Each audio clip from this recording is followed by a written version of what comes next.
ষষ্ঠ শ্রেণীর প্রিয় শিক্ষার্থী বন্ধুরা, আজকে আমরা আলোচনা করব তোমাদের ষান্মাসিক সামষ্টিক মূল্যায়ন 2024-এর ডিজিটাল প্রযুক্তি প্রশ্ন নিয়ে এবং এই প্রশ্নের নমুনা উত্তর নিয়ে শেয়ার করে রাখতে পারো। চলো আমরা একটু দেখে আসি তোমাদের এখানে কি বলা আছে। ষান্মাসিক সামষ্টিক মূল্যায়ন 2024 ডিজিটাল প্রযুক্তি ষষ্ঠ শ্রেণী। মূল্যায়ন প্রজেক্টের নাম কি? দৈনন্দিন সমস্যা সমাধানের পথ খুঁজি। এটি মূলত একটি নমুনা প্রশ্ন, যেটি সমাধান করলে তোমাদের ষান্মাসিক সামষ্টিক মূল্যায়নের যে প্রশ্ন হবে মূলত এভাবেই করে থাকবে তারা। দেখো, তোমার বিদ্যালয়ের একটি অনুষ্ঠান আয়োজন করবে, সেখানে সকল শিক্ষার্থী তাদের সমস্যাগুলো তুলে ধরবে এবং তা তোমরা একক ও জোড়ায় কাজের মাধ্যমে সমাধান করবে। এরপরে বলা আছে কাজ 1। দেখো, জোড়ায় আলোচনা করে নিচের কাজগুলো করো। প্রথম কাজ কি? দেখো, প্রথমে সকলের দৈনন্দিন সমস্যা সমূহ খাতায় লিখো 1 নাম্বার, এবং উক্ত সমস্যা থেকে একটি সমাধানের জন্য পরিকল্পনা তৈরি করো পোস্টারে, বা শুধু বলতে পারো তোমার পরিকল্পনা তৈরি করো। তাহলে চলো আমরা কাজ 1 এর সমাধান দেখে আসি। দেখো, কাজ 1 জোড়ায় কাজ, এটি মূলত তোমাদের সকলের করতে হবে। তোমরা যে সমস্যাগুলো খুঁজে পাবে সেই সমস্যাগুলো প্রত্যেকে খাতায় লিখবে। দেখো, আমাদের দৈনন্দিন জীবনে ডিজিটাল প্রযুক্তির সমস্যা সমূহ তুলে ধরা হলো। কি কি সমস্যা হয়ে থাকে ডিজিটাল প্রযুক্তির ক্ষেত্রে? তথ্য চুরি হয়, অপপ্রচার, ফিশিং, স্প্যাম, তারপর হচ্ছে ইনফরমেশন লিকেজ, ডাটা মুছে যাওয়া। এছাড়াও অনেক আমাদের কি রয়েছে বলতো, দৈনন্দিন সমস্যা রয়েছে ডিজিটাল প্রযুক্তি ব্যবহারের ক্ষেত্রে।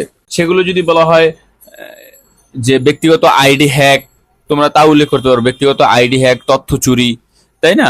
এই বিষয়গুলো তোমরা এখানে অন্তর্ভুক্ত করতে পারো, যে সমস্যাগুলো তোমরা মূলত সমাধান করতে পারোনি বা যে সমস্যাগুলো মূলত তোমরা প্রতিনিয়ত ফেস করছো। এবারে খ নং প্রশ্ন, উক্ত সমস্যা থেকে, তাই না? আচ্ছা, দেখো, উক্ত সমস্যার মধ্যে আমরা বর্তমান বেশি দেখা যায় কি? অপপ্রচার। তাই অপপ্রচার প্রতিরোধে আমাদের পরিকল্পনা তুলে দেওয়া হলো। অপপ্রচার কি বলতো?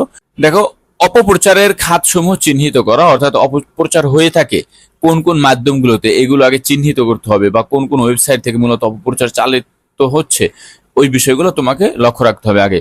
তোমরা যদি পোস্টারে তৈরি করো তাহলে এরকম একটা শিরোনাম দিবা, অপপ্রচারের খাতসমূহ চিহ্নিত করা। এবার ওই খাতসমূহ সম্পর্কে পোস্টারে লিখবে এরকম ডিজাইন করে এর মধ্যে হেডলাইন দিবা।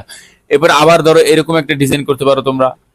হ্যাঁ, এরকম একটা ডিজাইন করে সচেতনতা তৈরি, এখানে লিখবে সচেতনতা তৈরি। এবার 1, 2, 3 দিয়ে লিখবে কিভাবে সচেতনতা তৈরি করা যায়। তোমাদের যদি পরীক্ষায় পোস্টার বলে থাকে তাহলে তোমরা পোস্টারে এভাবে করবে। মূলত এটি তো তোমাদের একটি নমুনা প্রশ্ন। মূলত প্রশ্নগুলো কেমন হবে সেই বিষয়ে আমরা ধারণা দিচ্ছি। সচেতনতা তৈরি করব। এরপরে 3 নাম্বার কি হবে? দেখো, প্রযুক্তিগত জ্ঞান তুলে ধরবো সবার মাঝে। প্রযুক্তিগত জ্ঞান সবার মাঝে তুলে ধরবো। আইন তৈরি করব এই অপপ্রচারকারীদের বিরুদ্ধে। তারপরে জনগণকে সতর্ক করব। বৈদেশিক সাহায্য গ্রহণ করব। আমরা বিভিন্ন সেক্টর সমূহতে যখন প্রযুক্তিগত সফল না হয় তখন বিদেশি প্রযুক্তিবিদদের সাহায্য গ্রহণ করতে হবে। ধর্মীয় অনুশাসন মেনে চলবো, কারণ ধর্মীয় অনুশাসনে আমাদের কখনোই অপপ্রচারকে বা নিন্দা, তারপর হচ্ছে যে তোমার গীবত, এগুলো প্রশ্রয় দেয় না কোনো ধর্মেই। তারপরে শাস্তির ব্যবস্থা করবো অপপ্রচারকারীদের, এবং তথ্য প্রচারের মনিটরিং করব। কোন তথ্যকে প্রচার করছে, কিভাবে প্রচার করছে ইত্যাদি, বা কোন খাতে প্রচার করছে, এই সংক্রান্ত মেটাডেটা তৈরি করতে হবে আমাদের সমাজে। তাহলে অপপ্রচার কি হবে? রোধ হবে। তাহলে এই ছিল আমাদের ক নং কাজের একটি নমুনা উত্তর। এরপরে দেখো, কাজ 2 একক কাজ, দলগত কাজে তোমার ভূমিকা কি সে বিষয়ে একটি প্রশ্ন করছে। 2টি প্রশ্ন করা আছে। তথ্য সংগ্রহে তুমি কোন পথ অনুসরণ করেছিলে? তাহলে তোমরা যে তথ্য সংগ্রহ করছো দলগতভাবে সকলের, সেখানে তোমার ভূমিকা কেমন ছিল, এমন একটা প্রশ্ন করতে পারে। তাহলে দেখো, আমরা জানি তথ্যের উৎসকে 2টি ভাগে ভাগ করা হয়, একটা মানবীয় উৎস এবং হচ্ছে একটি জড় উৎস। যেহেতু এটি আমরা আমাদের এলাকার মানুষের কাছ থেকে বিদ্যমান সমস্যাসমূহ চিহ্নিত করেছি, তাই বলা যায় এটি মানবীয় উৎস।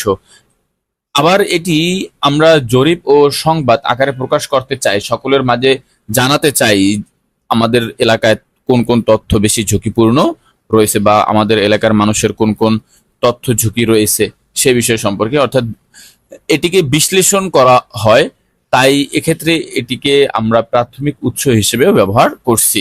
তাহলে এই তথ্যটা তুমি অন্তর্ভুক্ত করতে পারো যে তথ্য সংগ্রহে তুমি কোন পথ অনুসরণ করছো, জড় উৎস না মানবীয় উৎস, প্রাথমিক উৎস না মাধ্যমিক উৎস। তাহলে তোমরা মূলত প্রাথমিক উৎস এবং মানবীয় উৎসই ব্যবহার করতে পারো। সরাসরি প্রশ্ন করার মাধ্যমে উত্তর দিবে। এরপরে খ নং প্রশ্ন দেখো, তথ্য যাচাইয়ের প্রযুক্তির সাহায্য নিয়েছো কিনা। নিলে কিভাবে তথ্য যাচাই করেছো তা লিখো। তাহলে আমরা কাজ 2 এর খ নাম্বারটাও দেখে চলো। তথ্য যাচাইয়ে প্রযুক্তির সাহায্য নেওয়া হয়েছিল, যেভাবে আমরা তথ্য যাচাই করতে পারি। তাহলে কিভাবে তথ্য যাচাই করতে পারি বা আমরা কিভাবে তথ্য যাচাই করেছি দেখি। তথ্যের উৎস নির্ভরযোগ্য কিনা এবং সুপরিচিত কিনা, ছবি বা ভিডিও এডিট কিনা সেই বিষয়ে গুগলে সার্চ করার মাধ্যমে জানা যায় এবং তথ্যটি সম্পর্কে যাচাই করা যায়। তথ্যটি শেয়ারের ফলে বিভ্রান্তি বা ভুল বোঝাবুঝি হবে কিনা সে বিষয়ে ভেবে দেখা। তুমি যে তথ্য প্রচার করবে, আচ্ছা, নির্ভরযোগ্য সূত্র এবং সংবাদ মাধ্যম ব্যবহার করা এবং বিষয়বস্তুর সাথে সম্পর্কিত হওয়া, যে তথ্য প্রচার করা হয়েছে বা তুমি যে তথ্যটা মূলত নিবা সেটা তোমার বিষয়বস্তুর সাথে মিল আছে কিনা। এরপরে বলা হয়েছে দেখো, সংশ্লিষ্ট সকলকে তথ্যের উৎস হিসেবে নেওয়া হয়েছিল কিনা তা যাচাই করা, সমাজে কোনো নেতিবাচক প্রভাব পড়বে কিনা তাও যাচাই করা। উপরিক্ত বিষয়সমূহকে লক্ষ্য রেখে আমরা আমাদের তথ্য সংগ্রহ করেছি। তাহলে কিভাবে সংগ্রহ করেছিল, এখানে লক্ষ্য বানানে হবে কি একটা জফলা। আচ্ছা, বানানটা একটু তোমরা খেয়াল করে নিও।